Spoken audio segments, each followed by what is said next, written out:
It's Wednesday, April 13. In the headlines, President Kagame starts his visit today. Meanwhile, the PNP calls for a national honor for the president. Regionally, U.S. nationals arrested for forged COVID-19 test results.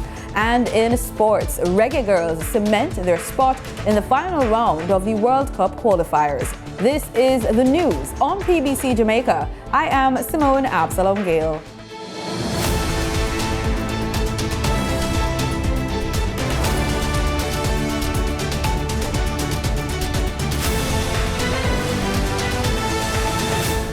President of the Republic of Rwanda, His Excellency Paul Kagame, is scheduled to arrive on the island today, Wednesday, April 13, at the Norman Manley International Airport for a 3-day state visit.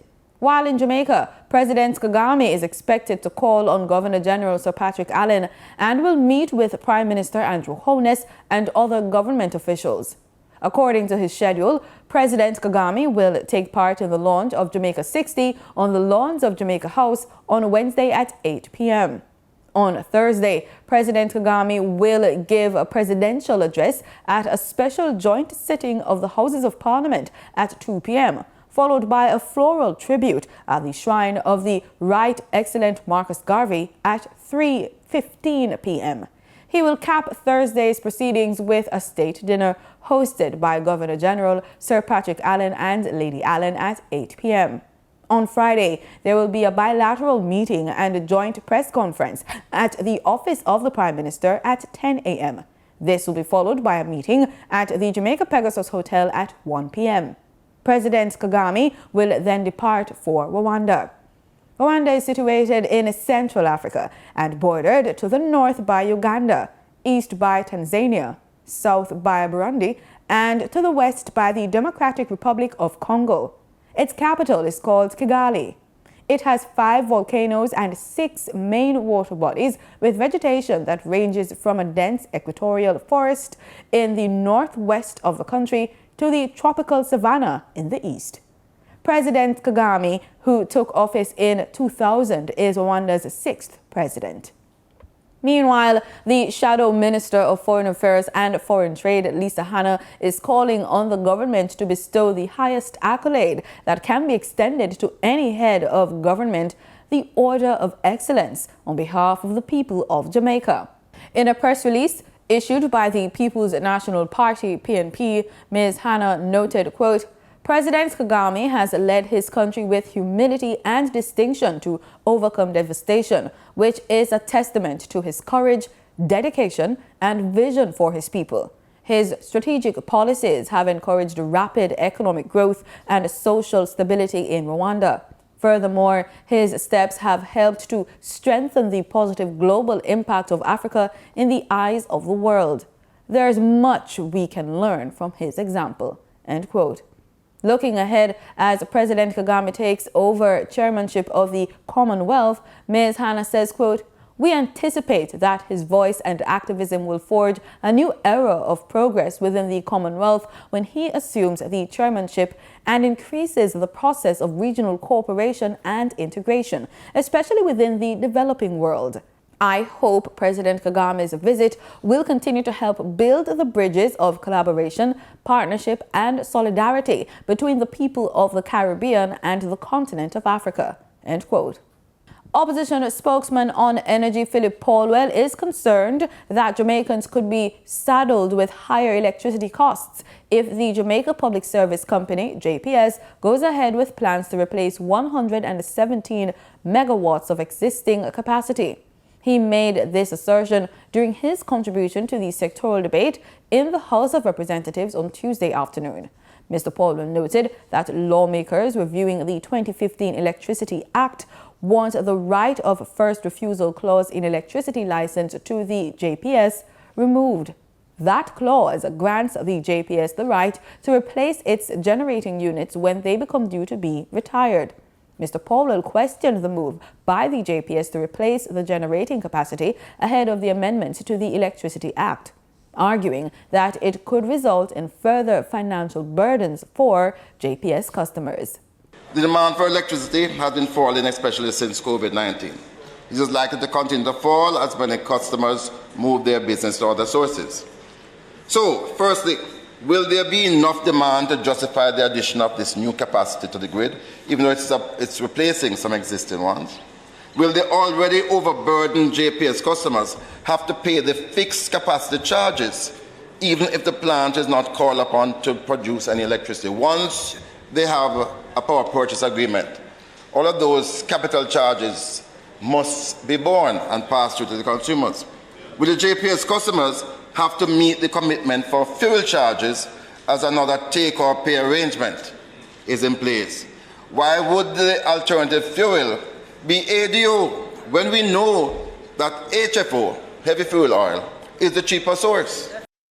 Educational neglect. That's the term Education and Youth Minister Favour Williams used to describe some parents' lack of effort to ensure their children attend school. The minister addressed the matter of school attendance in Parliament on Tuesday as she delivered her contribution to the sectoral debate. The Education Minister says parents should ensure that their child attends school. She notes that the ministry has made provisions for children to access full-time education from basic to secondary level. Jamaica's absentee rate is above the world's average. In 2022 into 2023, we will work to reduce absenteeism by at least a half of the current rate. Minister Williams says her team has not been able to track down more than 32,000 students who have been missing from the formal education system since March 2020, when the pandemic hit. We have been able to re-engage approximately 87,446 of the 120,000 students we had indicated were not accounted for during the pandemic. Madam Speaker, we commit to finding all our students. Our deans of discipline and our guidance officers will specifically redouble their efforts. We also call on all Jamaicans. You know these children in your communities that are not attending school. Call us at 211. She says internal officers will visit homes to get an understanding of the issues. Together with our Child Protection and Family Services Agency, CPFSA, and with the help of other sister ministries, we commit to doing all we can to help the situations in the homes and get our students in school and learning again. Minister Williams says that the ministry remains committed to finding all children who remain unaccounted for. She says $103 million was spent and 1,793 persons engaged in the search to find the students under the ministry's Yard to Yard Find the Child initiative. Grade 6 students will be sitting their curriculum-based test in language arts and science on April 27. Mathematics and social studies tests are set for April 28. Education Minister Favour Williams says the ministry's website has been getting a lot of traffic as parents, teachers and students access information about the exams. Over the past 12 months, there have been approximately 750,000 visits to our website. Our top 10 hits include our mathematics lesson plans and the National Standards curriculum. She informed the House that 35,900 grade 6 students sat the PEP ability test on March 24. She notes that the content areas of the test were reduced in consideration of the impact of the COVID-19 pandemic on learning last year. Additionally, our schools convened PEP camps for the students and teachers and prepared and distributed practice questions. Several psychosocial sessions were also held. GraceKennedy is thriving through the pandemic. We hear more about this story as well as your usual market updates in the Business Report with Danita Rodney.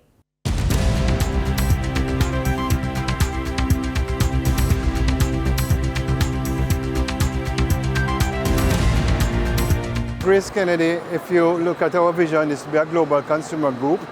So a part of being a global consumer group is that we're going to have a lot of expansion both inside and outside of Jamaica. What we're trying to do, and if you look at the market research that we have done in terms of innovation, we have started our digital transformation journey where a lot of GraceKennedy is going to go on a digital platform in terms of services. So we have started with the financial service division, and it's not released yet, but there are 3 new digital products that will be released very shortly, and it's really going to be exciting. The other thing that we have noticed since the advent of COVID is that the Jamaican diaspora, they want to reconnect with Jamaica in terms of food in a very efficient way. So what we're working on now is to actually have ready meals that you can put in your microwave of curry goat, stew peas. It's going to take a little time, but we launched our first set in the United Kingdom with Irie Eats. So GraceKennedy, as you know, we've been having a really good financial performance, and we expect that to continue in the future. While some companies crumbled under the economic pressure brought on by the pandemic, others were able to adapt and thrive. GraceKennedy was one of such companies. Speaking with GraceKennedy's CEO, Don Webby, he spoke of the lessons learned from the pandemic and how that has affected their entrepreneurial activities. The first thing that I said is that as a group CEO of GraceKennedy, my primary responsibility is to ensure that the staff of GraceKennedy remains safe. Every other decision followed that decision.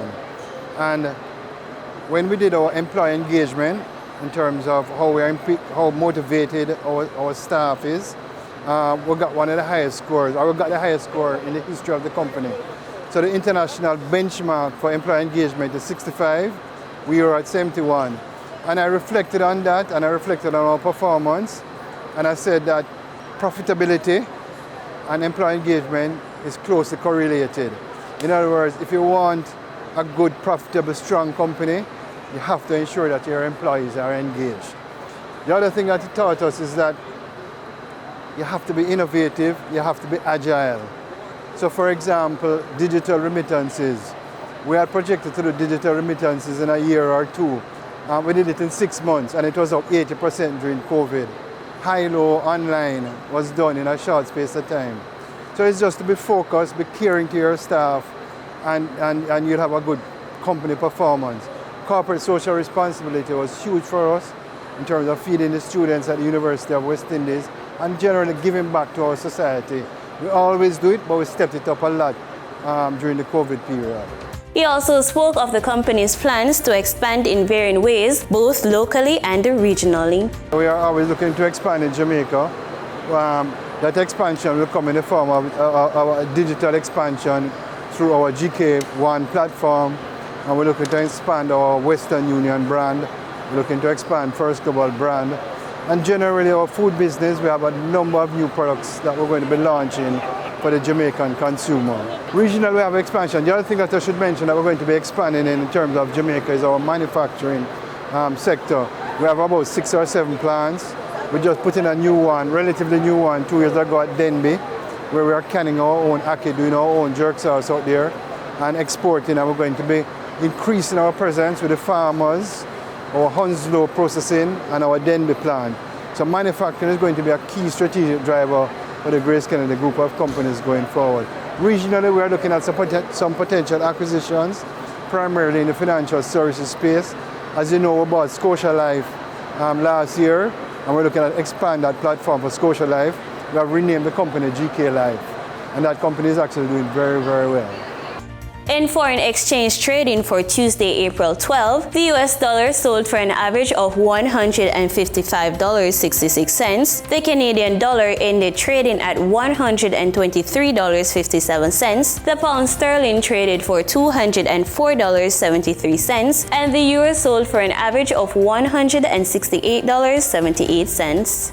The following reflects the movement of the JSE indices in Tuesday's trading session. The JSE index declined by 541 points to close at over 300,000 units. The junior market index advanced by 36 points to close at over 4,000 units. The combined market index declined by 185 points to close at over 400,000 units, and the All-Jamaican Composite Index declined by 1,006 points to close at over 400,000 units.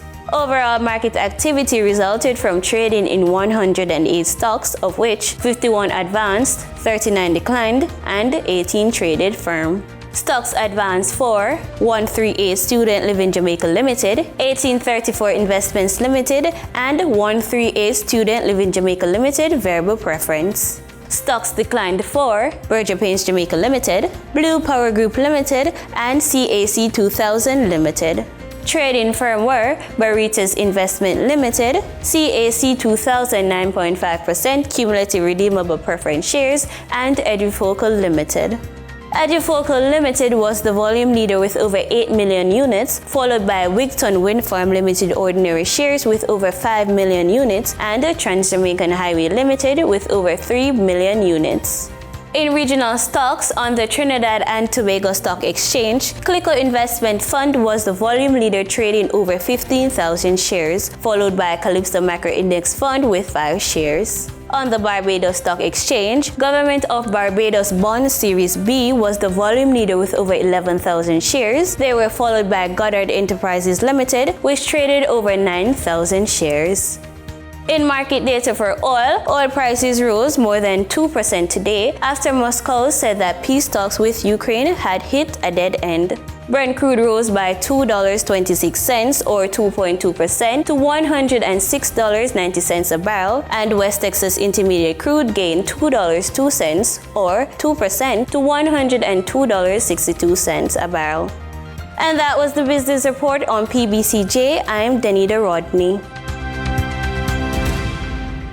Let's see what's happening in our regional counterparts. In Guyana, on Sunday, 2 U.S. nationals were arrested at the Chedijagan International Airport with forged COVID-19 test certificates. More from News Source Guyana. The man and woman were preparing to board a New York-bound Caribbean Airlines flight when their COVID-19 negative test certificates that carry the Sheriff Medical Center logo was suspected to be forged.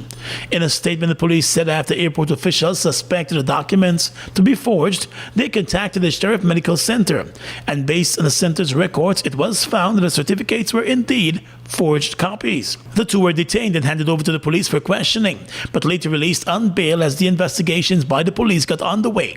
The Police Force's Public Relations Department said the investigations are ongoing, but would not release the names of the two suspects. There have been a number of incidents where both forged COVID-19 test results and forged vaccination cards have been uncovered by the authorities. In Grenada, the COVID-19 pandemic has reportedly uncovered some shortcomings when it comes to efforts to improve strategies to tackle sexually related crimes.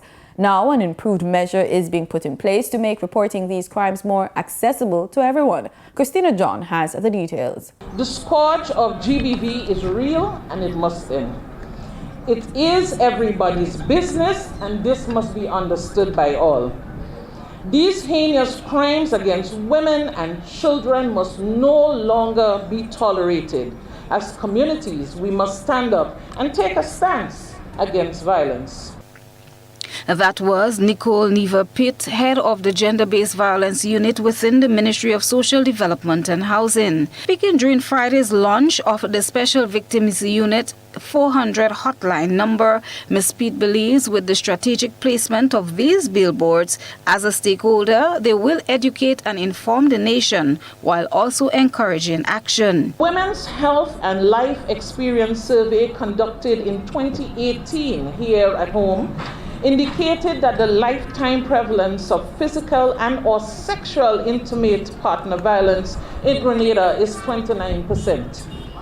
This speaks to an alarming situation that 1 in every 4 Grenadian women has suffered physical abuse at some point in her life. And so we are looking at legislation and policy frameworks, strengthening institutions, prevention and social norms, delivery of high-quality essential service, data availability and capacities, and supporting the women movement.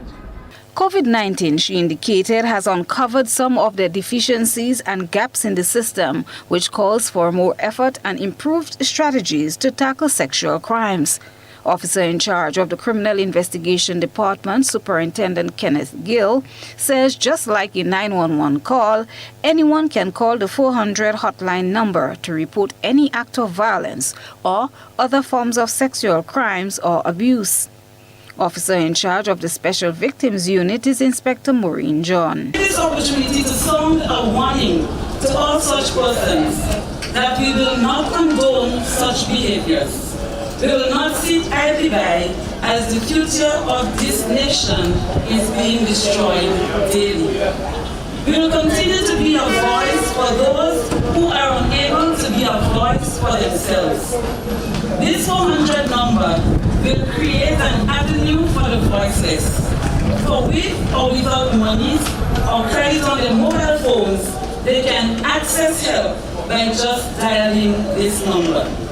2018 saw the establishment of the Special Victims Unit with the intent of handling matters of sexual crimes and other domestic matters. Christina John, GBN News. Transport Minister Rohan Sinanan confirms that there will not be any increase in fares for commuters using the PTSC buses, despite an increase in the price of fuel. Since the announcement by Finance Minister Colm Imbert, several associations have announced their intention to adjust their fares on April 19th, saying they would not be able to absorb the increase in fuel prices. Speaking to reporters on Tuesday, Minister Sinanan says there has been no such discussion with the PTSC, noting that prices will remain as is for now.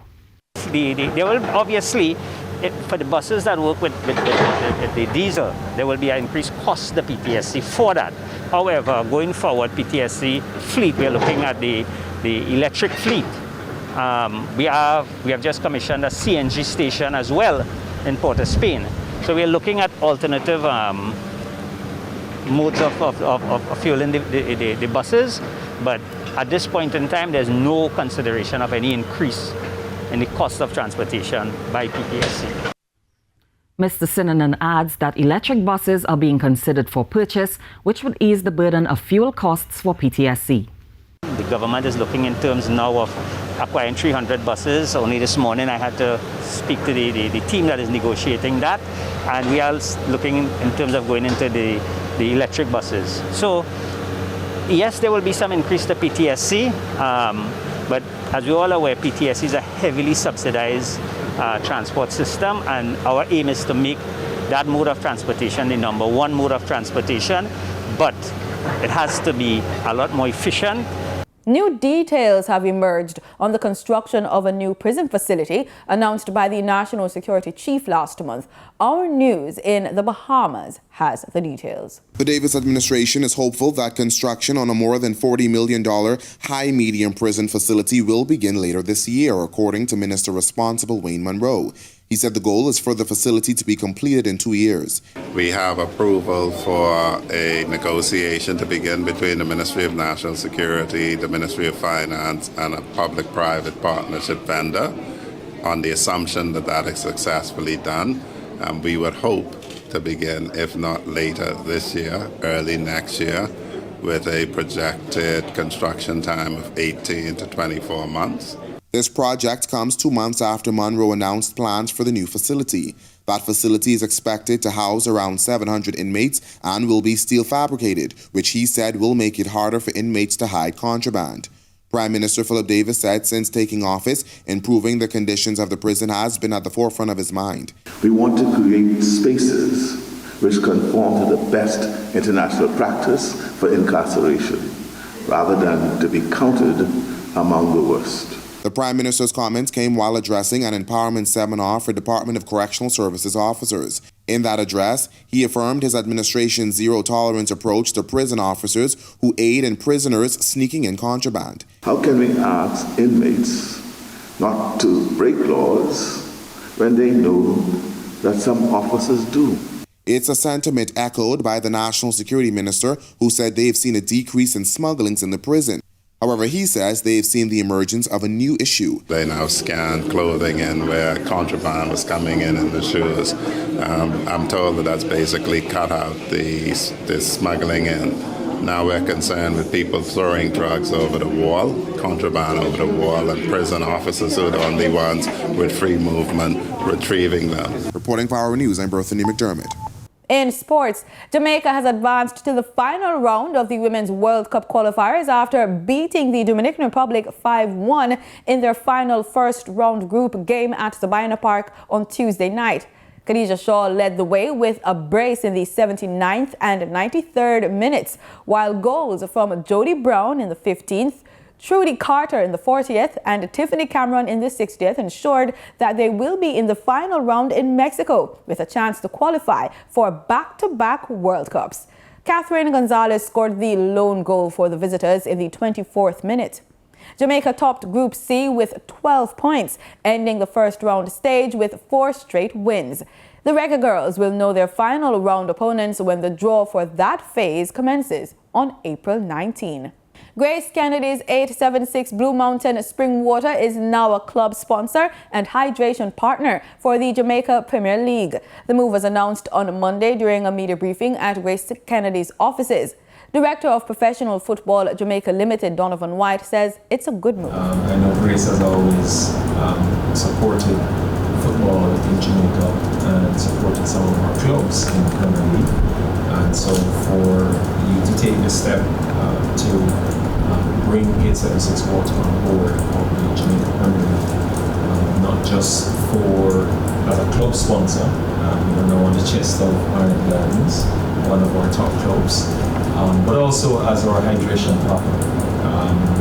There's been many comments positively about the 876 water breaks in the broadcast on our TV partners, and the players have commented how pleasing it is to be able to refresh themselves. We are very excited about the partnership. I believe that this partnership is a part of what we represent.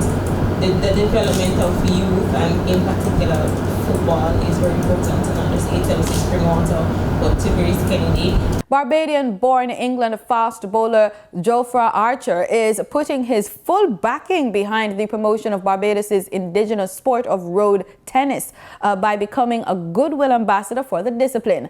Archer, speaking at the Ministry of Sports, Youth and Community Empowerment in Barbados, says he intends to play when he returns home this summer, and through this, other eyes will be on the sport. Sports Minister Charles Griffith says he is very grateful for Archer's interest, knowing that the speedster can truly promote the sport internationally. Since the tournament the other day, I've played every week since then. You know, it becomes addictive. So there's no reason why, even when I do go back, because there's still a few Barbadian guys where I live as well, you know, and there's no reason why I wouldn't play it this summer in the UK. This is indeed a plus for road tennis. As you know, we are trying to push road tennis because it's our indigenous sport, and we're looking to see the best possible way that we can use every single asset that is available to ensure that the sports of road tennis go international. And that's the news on PBCJ. Thank you so much for watching. Remember, we are the People's Station.